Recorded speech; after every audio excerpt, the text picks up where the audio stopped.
Welcome to Plain Talk Money, Ryan. I'm glad you're here. Thanks for having me. I appreciate you reaching out. So, to start, why don't you tell me what you think your money problems are?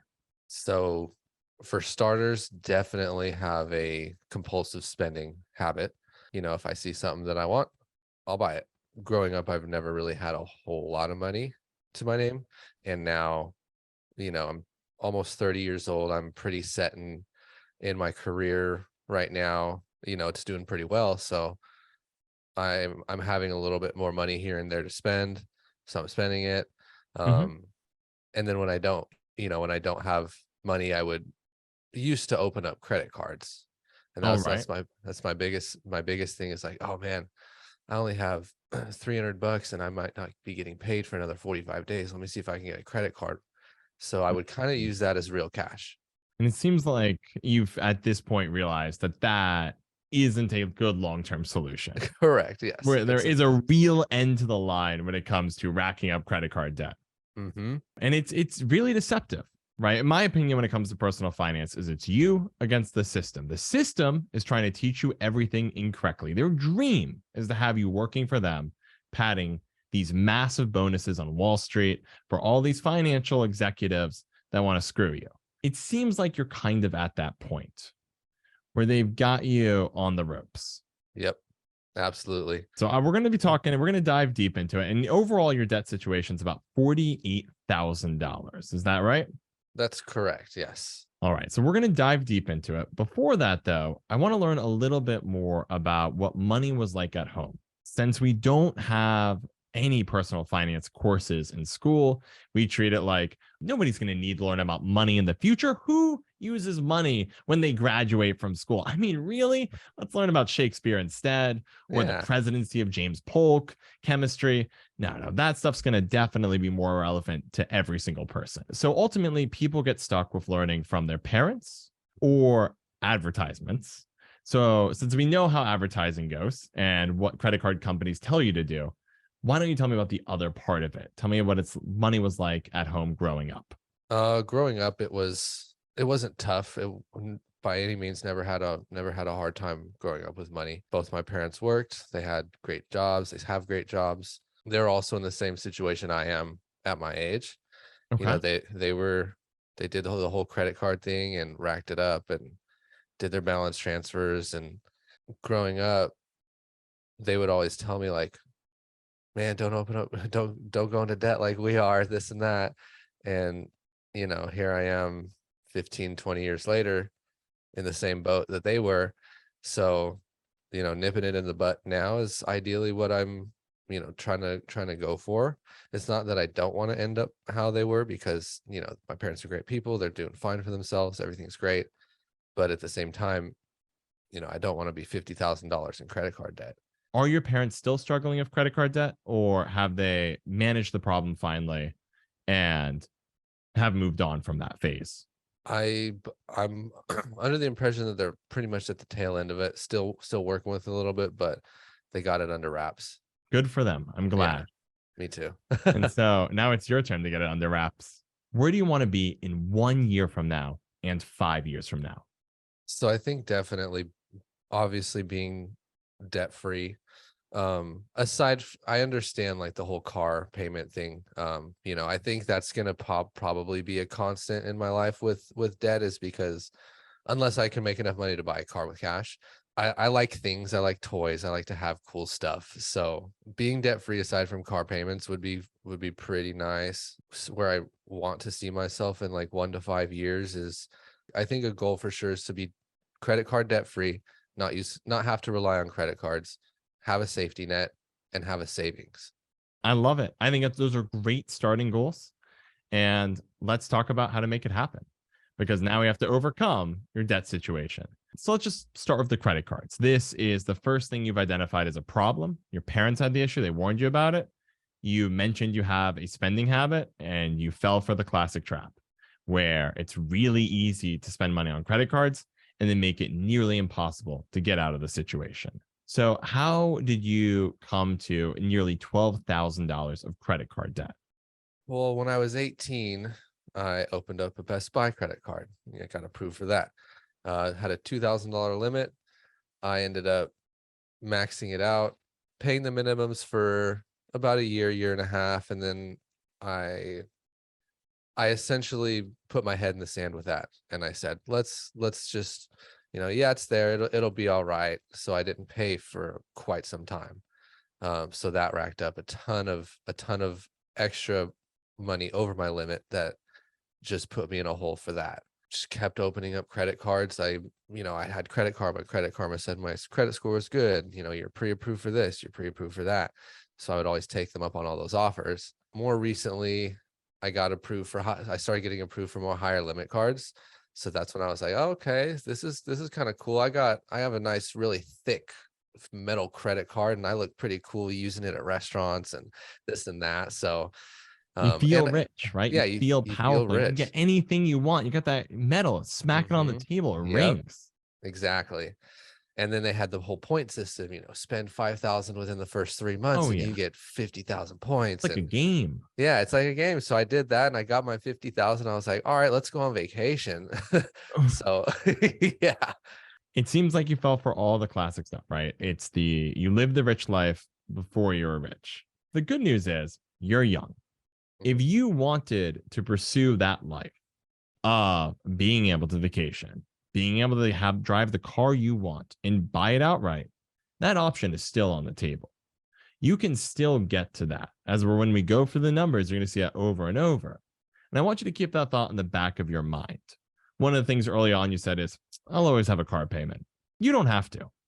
Fundamentally, you are young enough to do quite well because you have the time value of money on your side. If you can get out of debt and start getting into the actual parts of finance, the secret stuff that nobody wants to tell you, which is just investing in the stock market in a well-diversified portfolio, whether it's through a fiduciary financial advisor, a target date fund, or a 3-fund portfolio. You let that thing cook for 35 years. You can get a lot of the things that you believe are not attainable. But you are absolutely correct that our hurdle right now is the credit card debt, as well as the other parts of your debt situation, which brings me to your student loan. So tell me a little bit about that. You went to college for what, and were you able to get a degree? I went to film school in San Francisco. It was more of a vocational type of school. I think it was like 35 or 40,000 total at the time. I'm under the impression they're still deferred. I need to check in on that because I haven't got anything in the mail and I haven't been paying anything. And it's, for some reason, it looks like the numbers are still going down. I would be looking into that. You put the balance as just over $10,000, and you mentioned it was about $35,000 to $40,000. Right. So, were you able to take out a solid $25,000 chunk? Well, see, I don't know the exact numbers on that because my parents were the ones who took out the loan for me and helped me out there. This could be a good situation or a ticking time bomb. And so you Okay. will want to take a look into that. Are your parents the ones paying it off? No. Okay, then you really need to look into that because student loans don't come down for no reason. Getting your student loans, at least the information on them, as soon as the call ends, that's going to be one of the top things to do Okay. because you need to know how deep the hole is. If you have another $30,000 of debt on top of what you've told me, that's going to be a big step backwards. And that increases the urgency of getting started with this and taking it very seriously. Definitely. Yeah, that's one of the things I've still had my head in the sand with is my That's all student right. loans, What which is matters, what I want you to really understand is you're 28. You have decades in front of you. Your financial future is still up to you. If you today decide, I'm going to take my head out of the sand and get this done, then you should feel very proud because you're actually taking money seriously and you can have a great life. And then the last piece of your debt picture before we dive into how we're going to approach this a little bit more is the car. So $25,000 for a car, $500 a month. You're paying, based on what you told me, a little bit more than you're required. It's like $488 is the real monthly payment. And when did you buy this car? I bought it November of last year. So about 5 months ago, 6 months ago. And what led you to buy this car? I guess in a sense, maybe pride. I've been driving around in a bucket my whole life. Had a little, I actually put the down payment on a credit card. Um, so yeah, man, So that's just another thing. But yeah, I had $4,000 on a credit card. I got my window smashed in on my bucket, and I was like, man, if I had a nicer car, no one would break into it. So That's not how it works. You know that's not how it works. That is a little white lie you tell yourself so you can impulse buy a new car. exactly what it was. So decided to go car shopping the next day and walked out with a $30,000 car. And I don't know how the hell I got approved for it. Oh, that's easy. I can tell you how. Because there's collateral there. When you miss a payment, they don't care. They send out their fleet of tow trucks, and they have a fleet of them going around trying to find people's cars, because all they do is they repossess it, they bring it back, and they find some other person to get it to. That's it. At least credit cards care about your debt situation because they want to keep you not drowning, but treading water, gasping for breath, endlessly paying money for the rest of your life. Car companies do not care if you fail because they want that car to find another sucker that they can give a high interest loan to and let them fail as well in 12 months. Car companies are far more dangerous than credit cards. And mind you, credit cards are still terrifying. I'm not trying to undersell that. Rather, there's a bunch of dangerous actors in the world of finance, particularly when you're borrowing money. Because at the end of the day, there's little risk, very little risk to the car company, and a ton of risk to you. What happens if you miss a payment? They take your car. Can you get to work without a car? No. This is why car debt, in my opinion, is the most dangerous debt there is. Because if it goes wrong, you lose your car, you lose your job, you lose wherever you're living because you can't pay the bills, and that's game over. Normally, I would tell you try to get rid of the car, and maybe it's not too late. If they give you 7%, maybe it's not too late. I know it's not a proud moment to go from a car that you had with the window broken in, from a new car for 5 months, and back to the original or some other car. But that financially, if you could wipe out 10K off your debt, think of how much progress that would be. Think of how much faster you get to your goal. And since you bought it recently, you might have a shot. Now, car prices are still expensive, but if there's a way to get a similar price loan, even at 7% or 8%, but you can shave off $10,000 and you get one of the cars, you're not going to be loving it, but you get one of those cars that drives forever, a Toyota Corolla or a Honda or a Subaru, you can make some magic happen. Because here's the thing I want you to think about. You're got fixated early on. It makes me sad because this is a mentality that will let people exploit you for the rest of your life, which is like, I always need a car loan. Instead of getting a car loan and paying somebody else, what if you just put it into a bank account that paid you 4%? So instead of paying somebody else 7%, you paid yourself, getting 4%. That's a big difference. You still end up with a nice car. It's just for a brief period. You have to drive the junker, but the junker, the car you're going to drive into the ground, that's a small sacrifice relative to a lifetime of no car debt driving the cars you love. Fair enough. Fair enough. What do you feel? If you could go into a car dealership and pay with cash, how do you think you would feel? Oh, yeah, amazing. Amazing. Would that be like a 10 out of 10 experience? Something you remember for the rest of your life? Oh, yeah. So let's really hone in on that here. That's a beautiful thing, and that is attainable. Again, you have time on your side. I know it's not what you want, but if you can get rid of 10K of your car debt, getting a reliable car, and be willing to say this is a short-term sacrifice so I can drive the car I want for the rest of my life, you can do that. That'd be a big step in the right direction. I'm just worried I wouldn't get approved for another car loan, even though you just said it's the easiest one to get approved for and this and that. And there's only one way to find out. Yeah, I mean, it's essentially a brand new car. Bought it for work so I can drive and travel and this and that. Travel for work because I work in the industry, so I'm always driving up and down California, sometimes to other states, sometimes halfway across the country. So I bought it for half for, a little bit of my pride in not driving around a bucket, but also because my bucket could never get me to LA for work. But yeah, $30,000 cars going from nothing to a $30,000 car. That's definitely not the best choice. I agree. Yes. It's a bit too big of a jump.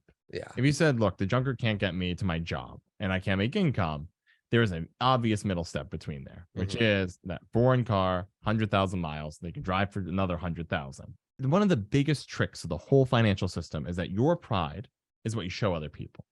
Your pride is you have the Gucci bag, the expensive belt that comes from only the finest cows, the shoes that are made out of an extinct animal that became extinct because everybody hunted them for the shoes.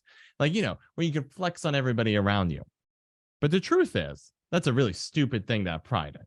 Because at age 70, when you're sitting there broke and the government's giving you handouts to try to keep you afloat, what's your pride worth? Are you planning on someday having kids? Yeah, ideally. What's your pride worth when you can't help your kids handle their expenses in life, their emergencies? What's your worth going to be? What's your pride going to be if your kids have to take care of you because you have no money instead of spending their time with who will eventually be your grandkids? Yeah. Like you really have to think about, what is pride? Is pride material goods, or is pride being able to keep your head held high because you're able to take care of your family? Because you're actually using the system to become rich instead of getting exploited for the rest of your life. Is pride when you're 70 years old, knowing that you faked being wealthy your entire life and you have nothing and now you're a burden to your kids? Or is pride at age 70 knowing you just paid for your grandkids' college or helped them pay for it, and you aren't a burden on your kids? You actually are able to help them with their life choices because you didn't have to show them growing up what it's like to max out credit cards and panic. Rather, you get to show them how money actually works. Mm-hmm. Yeah. What do you think? Option number two. Option number two. Option number two. Now, tell me how you're feeling here, because I think it's very easy to say option number two, but it's also very easy to go out of a credit card or impulse buy something because it loses your mind. It just disappears. The whole system's trying not to get you to think of the kids. The whole system tries to get you to think about, man, that'd be a cool car to buy. I could buy it right now on a credit card. Just put the down payment on it. Yeah. I mean, I would say maybe a year or two ago, I would have said it would be a mix between option 1 and 2. But over the past couple months, I've kind of just had like a flip switch to my head where I'm like, man, I'm almost 30. I need to get my shit together. I have $0 in savings. I don't even have a savings. I don't have a safety net. I have sometimes 1,000, sometimes 5,000, sometimes $7,000 in my bank account. But that's not going to get me to where I need to be in order to, support a family and buy a house and, start a real life instead of just living day by day, paycheck to paycheck or whatever. It's living like I am now or like I was 2 months ago that's not going to get me to where I want to be. Mm-hmm. So I might as well grab it by the horns now and just get it. Just dive deep into it and go hit the ground running, man. Yeah, hit the ground running. Get angry. You can be angry at your situation. And if you're tackling it, you can have pride. It's when you have your head in the ground or you're trying to distract yourself with expensive purchases. That, in my opinion, you should have no pride. If you're figuring out that what your worth isn't, are you driving a nice car? It isn't, do you have expensive clothing? Your worth as a person is, can you deliver for the people you care about? Can you achieve your goals? And right now you're not on that track, but you can get on that track. Mm-hmm. We're going to keep going for your situation, but I do want to let you know there is hope here. There is hope, but you have to take it all seriously. If you're I realize that I'm young. I'm still young. I'm 28. Yeah, I got time to get this under wraps and figure it out and start a process, start a plan. So, a year ago I would have never agreed to having a conversation like this about my finances. But, being transparent about things is kind of, I feel like it's one of the first steps in being honest with it. 100%. And not lying about it. Cause people be like, oh, how much money you have? Oh, I got 5,000-10,000, but in reality, I'd have like $800, and it's just, I don't know what that was in me, but I don't care about that kind of stuff anymore. And I just want to get it together, man. Love it. I love it. And I want you to always imagine that imagery you said of grabbing it by the horns, hanging on for dear life, getting it under control. I love that you're taking ownership of your situation. Now, obviously, after this call, you're going to have other things to do to continue to verify it. Like, you got to figure out how much debt you have regarding student loans. Mm-hmm. Your car, you're going to have to shop around. You bought it pretty recently, so maybe you can get a car, trade it in. You have a car loan at $15,000 and 7%. That's $10K gone immediately. I did have another question about one of your credit cards, the B and Mhm. H. Did some Googling and I recognized the B and H. Did you hypothetically go to a store and buy a very expensive piece of equipment and they sold you a credit card and you put it on the credit card and you're trying to pay it off? Yeah, essentially, yeah, that's what happened. Yeah, I mean, I've had a conversation with my parents about my situation too, and they're, I have all the toys and things that I want now, so there's no reason to spend any more extra money that I don't have. It's to Now it's time to pay it off. Well, let's be honest. I don't think you're acquiring these toys because you want toys. I think you're because you want specific toys. You're acquiring these toys because you like buying them, right? You're impulse shopping. You're not sitting there saying, I have a list of things I really want. You're having a thought one day and saying, wow, I'd really like something. Yeah, That seems neat. And you go out and buy it, and then you might not actually use it. Like let's be honest here. yeah, You don't have a shopping list to the best of my knowledge. no, You're saying, I want a camera, I'm gonna get a credit card, and maybe I don't want the camera anymore. And you move on.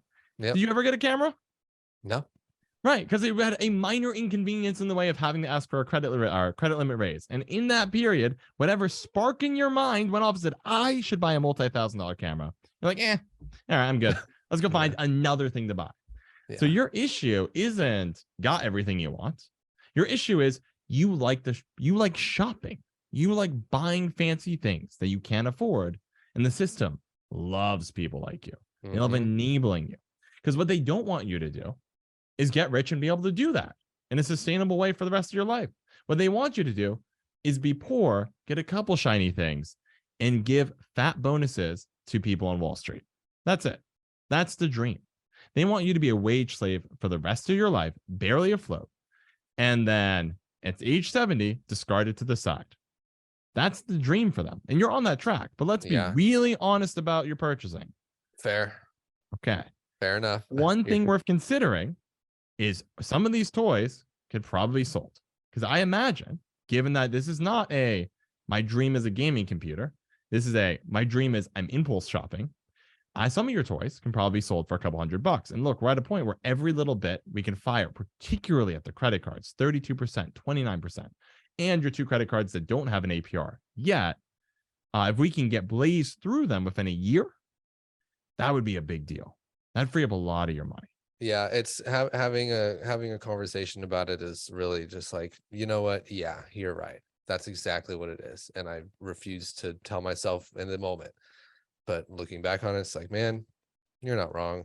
That's totally what's happening. All right. Tell me and tell everyone else who's going to be listening how your job works, because you have a complicated job with very specific limitations. I work as a freelance contractor for production companies. I work primarily in the lighting department for film shoots, mainly commercials. The way that it works is essentially I kind of just sit around and wait for phone calls. And I can work anywhere from 5 to 12 good months or 15 days a month. There are some more things that I could be doing to have more consistent work.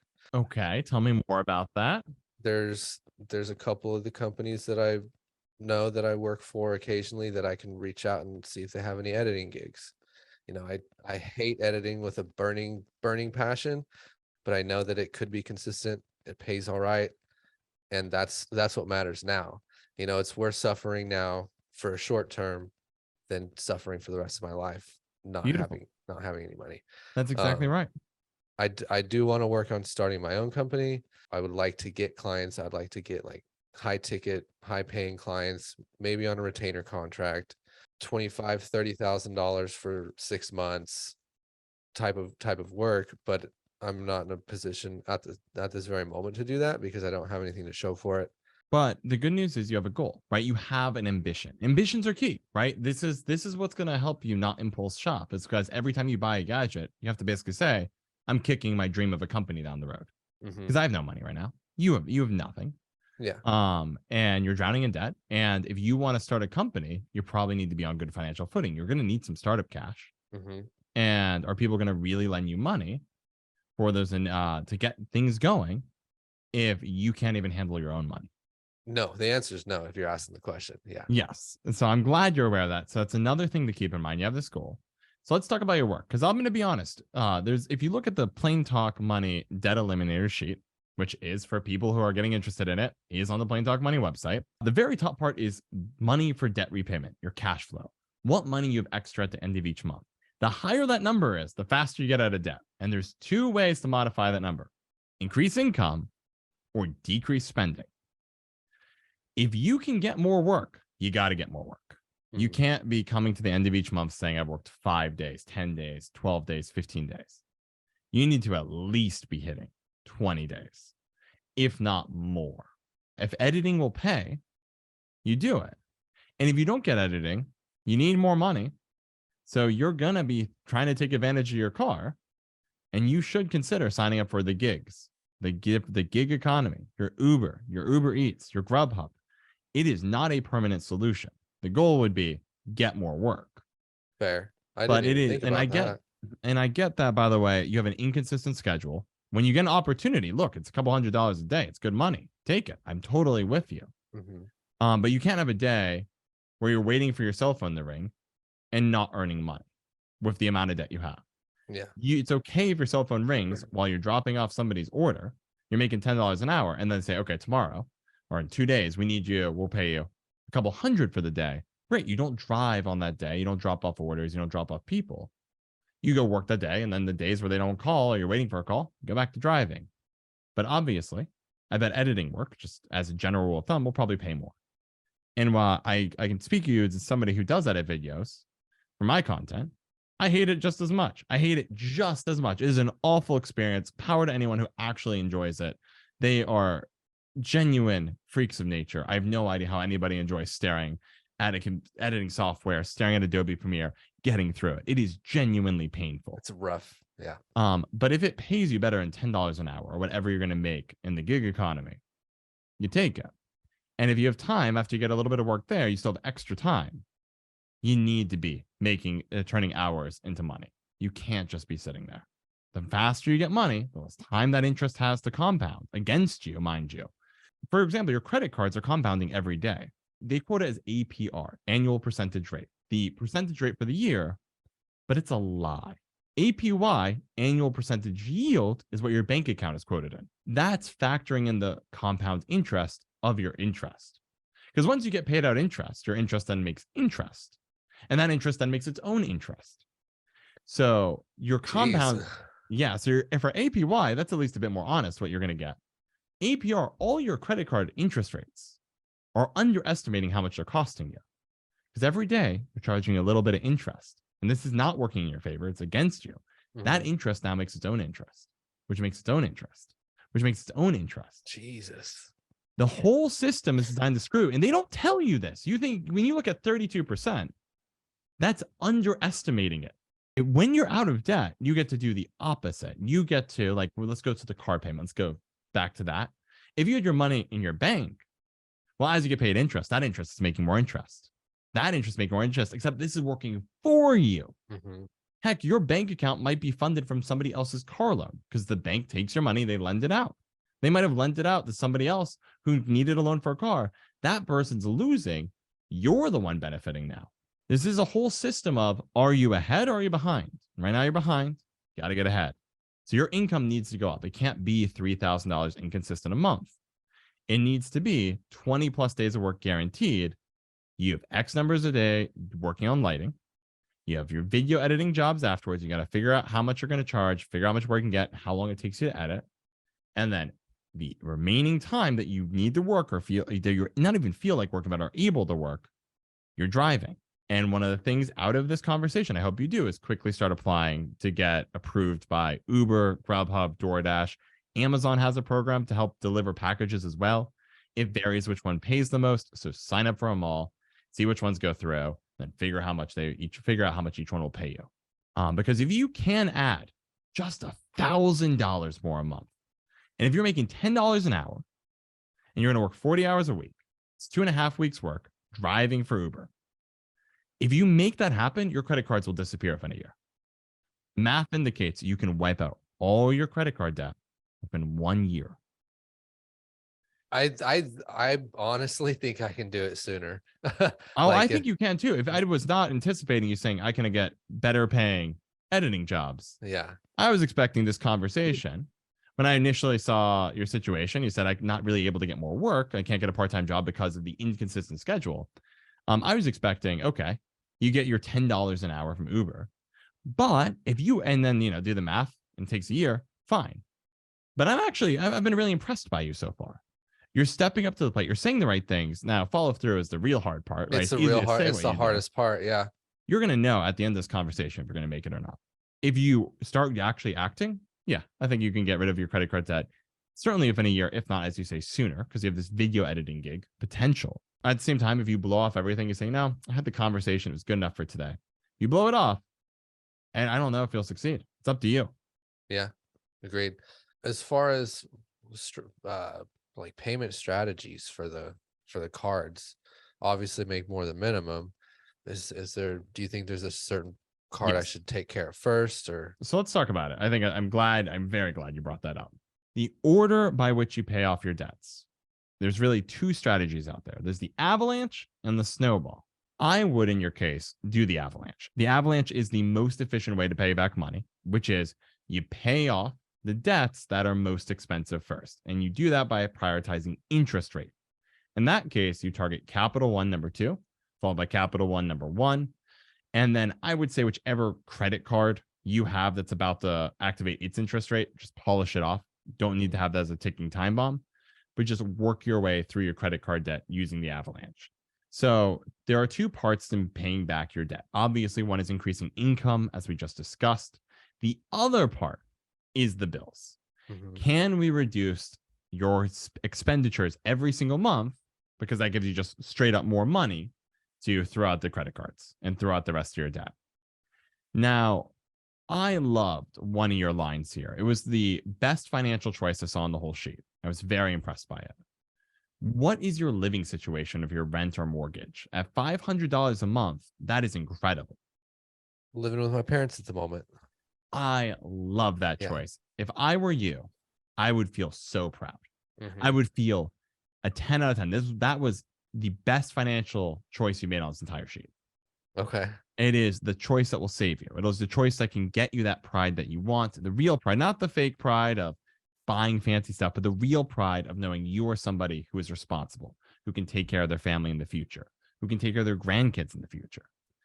Because whereas the car payment is painful, the fact that your rent or where you're paying to your parents, living with parents, the fact that it's only $500 a month makes up for that mistake. And maybe even then some, because rent is just brutal.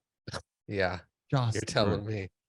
So I am very proud of you for the choice to live with your parents. It was tough in the beginning, but the more I look at it and look at people around me who are also struggling with paying $1,700 for a one-room apartment, it's like, dang, first off, I can't afford that, but second off, like, this gives me a great opportunity to handle my stuff and save money and pay bills, but also, like, haven't been doing that. I've been using it as an excuse to, I don't have to pay much for rent, so I can do other things.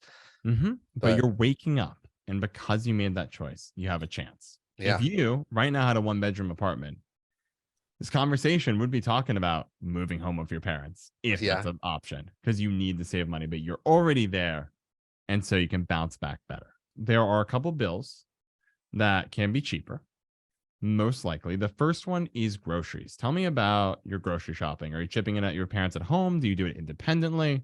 yeah, it's a little of both. And these are all ballparks too. These aren't exactly what I spend each month on groceries. We'll go to Walmart once or twice a month and spend anywhere from 150 to 250 bucks. So I just upped it for the number's sake. So we rarely spend 300 at a time, but I'm with you. And is that for you and your parents? me Or and you my girlfriend, we just we okay, you both and your live with my girlfriend, parents. 300. Okay. Yeah. That's more acceptable as a bill. As an Yeah. individual, was not pleased. For No, two yeah. people, if that's 300 and you're just picking up the groceries for you and your girlfriend, I don't know how you split the bills, but if that's your portion and you're shopping at Walmart, okay, get a pass from me. Yeah. You can still potentially save money depending on what your most expensive meal is. Adding in Mhm. rice and beans or oatmeal or both takes the bill dramatically down. Right. So you're already shopping at the right location. Walmart is one of the cheapest. And so the only other thing to tweak is your meals. But I'm more forgiving of 300 if you're also paying for your girlfriend. Yeah, that's the case. That is the case. Excellent. And is your girlfriend helping with other bills as well? Um, yeah, she buys, she'll buy her own things. Okay. um, so I don't have to necessarily buy everything, in support of that, but Mhm. she, yeah, she helps with things here and there. Absolutely. I'm not here to judge a relationship. I have no idea if your girlfriend has a job or not. I have no idea if she makes more or less than you.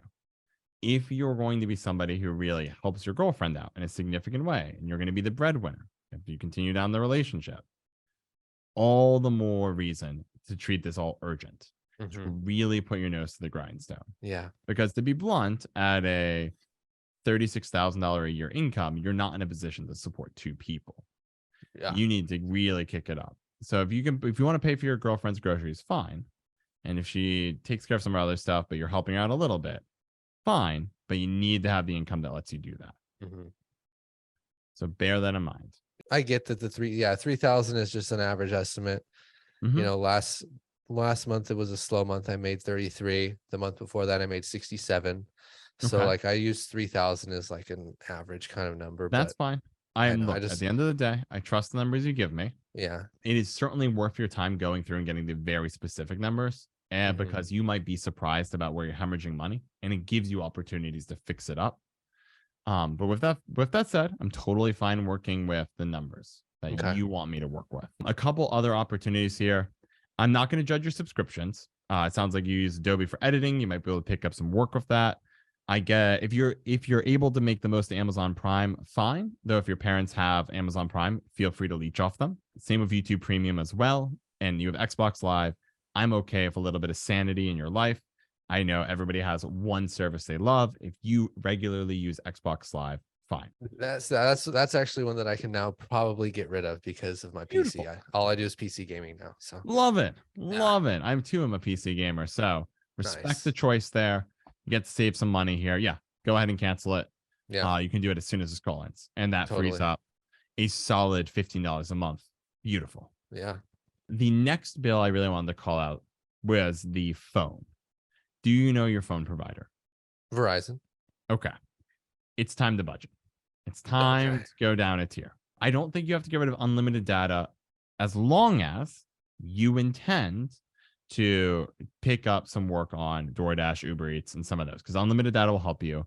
You Mhm. also, if you additionally end up driving around a lot for your work and having to go to far out locations, I'm okay with unlimited data because there's a clear business reason, a clear way you're going to make money on it. I don't want you to skimp on the data and then get hit with all kinds of fees. So there are a couple of providers you should look into. One is Mint Mobile's unlimited plan, and one is Visible. I believe Visible actually uses the Verizon network, but you should Okay. double check. Visible is $45 a month. Mint Mobile Unlimited is $35. You should be able to find cheaper than Verizon because there are a bunch of discount carriers whose entire business proposition is undercutting Verizon using the same network. You should be able to save anywhere between $20 to $50 minimum by getting a change for your phone provider. I don't know if the fact that you bought a new phone, you're paying it off with the Apple Card will affect it at all. I would be surprised, but keep that in mind. Make No, sure you can yeah. really transfer it over. The I bought my girlfriend a phone with the Apple Card. So, uh, you know, The $1,000 phone was for your girlfriend. mhm. But Yeah, we're being honest here. So, I appreciate the honesty. We're yeah. not doing that again. Your Nope. girlfriend, next birthday, next Christmas, it's a home cooked meal. You're gonna go rent a movie online for $3 Yep. and relax. That's going to be the last present for a long time because look, I don't know how serious your relationship is. Given that you are paying for her food and bought her $1,000 phone, I imagine it's pretty serious. Being able to provide for a future family is going to be a way better gift than $1,000 phone. It's going to be a way better gift. And what does your girlfriend think about all this debt? She's she's proud of me for getting starting to get my shit together. Um nobody's happy that I'm in this situation with all the debt, but Mhm. the only thing to do is move forward and Yep. start handling it. And she's super stoked, and she's like, "Man, I can't like I've never heard you talk like this. You're talking like a real man." And I'm like, "Oh, okay, yeah." I was like, "Fuck, okay." So I mean, so that's a good. It's makes me feel good. It should. Yeah. Your girlfriend's actually treating you like a man. I feel bad for the prior bit, right? And she's like, "Oh, I got a sympathy case. I gotta fix this up." Now she's like, "All right, paying off. You're an investment in her portfolio." She's like, "All right, Yeah. I think this guy can work. He's just a little rough around the edges. Yep. If we put in the time and sweat, we can We can make make this it work." work. Yeah. All right. Well, I'm proud. I'm proud of you for admitting that she called you a man because you're getting this under control. And that makes sense. Hmm. You're not going to be able to provide at this rate, but now you can. Yeah. That's good. So, okay, if it's girlfriend's phone, I doubt you'll have any issues of weird carrier stuff and switching networks. It's another area to save money. The last area, because groceries turned out not to be one where you really could improve. You're doing good there. Phone Hmm. has some potential. The other area I wanted to call out was your car insurance. You're paying 181. Do you have a history of getting in accidents? No, I have a DUI. Okay. The only way that I could get my new car at the time was to have full coverage insurance. So I used Metro Mile, and that was great for the first couple months, and then I started getting a lot of out of town gigs, and so the miles started adding up really quick. And doing the math, it it made sense to go with a different company who charged a flat rate at full coverage versus doing Metro Mile and getting charged sometimes upwards of 250 miles a day at 65 cents a mile. Rough. Okay. I'm glad you made the switch. I would do one more pass through on shopping around. You might be good there, given that it sounds like a pretty recent change. Yeah. But I would still do one more pass around. 181 is still pretty expensive for car insurance. I understand you need full coverage, and you should have full coverage because right now you do not have any significant savings. My understanding is you have a little over $1,000 at this moment. A little bit. Yep. So if your car breaks, and you get in an accident, and the driver drives off and leaves you with a broken car, you need the ability to have it fully covered. You need the ability to get out of debt, get another car pretty quickly. So I like that you have the full coverage. But I would still shop it a little bit more. Okay. There was one expense missing that I was a little worried about. Health insurance. What's the deal with the health insurance? So I'm looking at it as it's another bill. It's hard to, once I got off my parents' health insurance, essentially I never got health insurance. So, from age 26 or whatever until now, So here's the deal. You need health insurance because at the end of the day, you don't want to find out you get cancer and have a situation where you get a $200,000 medical bill and of a year and a half worth of efforts is gone. Or you break both your legs in a hit and run. Somebody else obviously is driving the car and you have a $50,000 medical bill and you're going straight to bankruptcy because you're not in a situation that you can't get out of. On paper, you can get out of this. So you should look into the healthcare marketplace. This is what was created with the Affordable Care Act, aka Obamacare. And it's basically Amazon for healthcare plans. They have an enrollment period near the end of each year. But since you have nothing, you might have an exception to go shop there. It's like $50 a month. So just changing out your phone carrier to a cheaper one can get you health insurance, right? It's an even trade. mm-hmm. And now you've gotten rid of one of the few things that can really set you back if you're determined on this path. If you are putting in the work to get out of debt, one of the few catastrophes that can really destroy you is a giant medical bill. And all you have to do is change your carrier on your phone, get $50 a month health insurance, make sure it's going to be there if you get cancer or get a bunch of broken bones. And so you don't fall into incredible amounts of medical debt and you can keep that progress going. So let's just summarize where we're at right now. Just summarize it. If you're able to get a different car, you can knock off $10K out of your debt immediately. If you increase your income by $1,000, you can get out of your credit card debt within the year. You have several actionable items, actually a fair number of actionable items you can do as soon as this call ends to start making more money, whether it's getting set up with gig work, whether it's trying to get editing work, whether it's working on your phone bill, whether it's shopping your car insurance one more time. You also have things that make sure that you can keep going down this path and making progress, like getting health insurance. And to be blunt, you can go down a path where you can become financially successful, somebody who can take care of their family and set a good role model for your future kids on how to handle money. Yeah. How do you feel right now? I would not overwhelmed, but just, a lot of info at once. But it's all things that I have been told before by other people to a certain extent. I'm not saying, to a certain extent, but having somebody, first off, having somebody that I don't know that I'm like sharing all this information with, and you're a professional in the field, or you were at one time, or you still are, or whatever, however that may work. I have a But background in finance. yeah, you have a background in finance, so actually speaking with somebody who has a background in finance, that's giving me all these suggestions and helping, literally kind of holding my hand in a sense, saying step by step what can be done to like get this outcome. It's nice to hear. It was a little nerve-wracking at first, because I've never gone through all my money like this and put it all in a sheet and looked at it like this, and I'm like, holy crap, man. Like I'm a debt, and how do I get out of this? And all the things you suggested. I mean, it's a matter of me doing it to actually get it done. Yep, it's your opportunity to botch, because you can make the wind in your sails. You can get this done. You can turn the table, flip the script, and actually start taking advantage of the system instead of letting the system abuse you. It is truly on you. It is a choice, a conscious choice you'll make. Yeah. At the end of the day, that's what it is, and it's what needs to be done. So might as well start on it as soon as this call's over.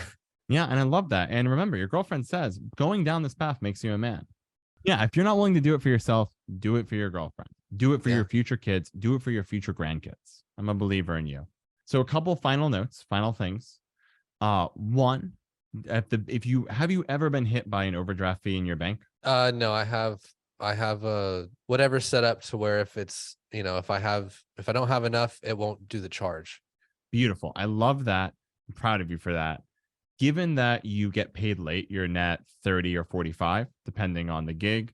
It's okay to keep a little bit more than 1,000. In my opinion, the general person should keep about $1,000 in their bank account while they're trying to get out of debt. Just a little bit of a buffer to deal with any emergencies that come up. But if you need a little bit more to make sure you're not running into overdraft fees, I think that's very wise. You can keep as high as 2K, in my opinion. If you lose your way, just go to plaintalkmoney.com. There's the Plain Talk plan. And all I've been saying is just walking you through that plan. Yeah. Literally, step one's figure out cash flow. You did it with the Plain Talk Money Debt Eliminator. It figured it out for you because you put all your finances in an Excel sheet, which is on the website for anybody listening to this. If you want it, it's free. Step two, you get $1,000 in your bank account to make sure you're buffered. In your case, you might want a little more to avoid overdraft issues. But you did that. You're on step three. You're trying to get through your debt. So if you ever lose your way, you don't know what to do, just go to plaintalkmoney.com, click on the Plain Talk plan link, and just get reacquainted with where you're at. Definitely. Yeah, absolutely. I'm very grateful that you reached out and wanted to have this conversation, and hopefully other people can learn from, my mistakes as well. This is the thing that people don't understand. And I'm really happy you accepted this and were willing to share your story. So many people are in the same boat, the exact same situation. The whole system is designed to screw the average person, and they get screwed hard. There's no personal finance education. You have to pray that your parents know something, and most of them don't. And more likely than not, you're a goner. So I'm really happy you were able to share your story. Other people can learn from it. Other people will figure it out. And I want to just say thank you again for coming on the show. Yeah, man. Thank you. I appreciate you. Thanks for listening. If you want to come onto the show yourself, send me an email using my email address linked in the description. Tell me what's going on, and perhaps we can work something out. Coming on the show is absolutely free, by the way. This isn't a sales pitch. You just come on the show and get to have a chat. Thank you so much.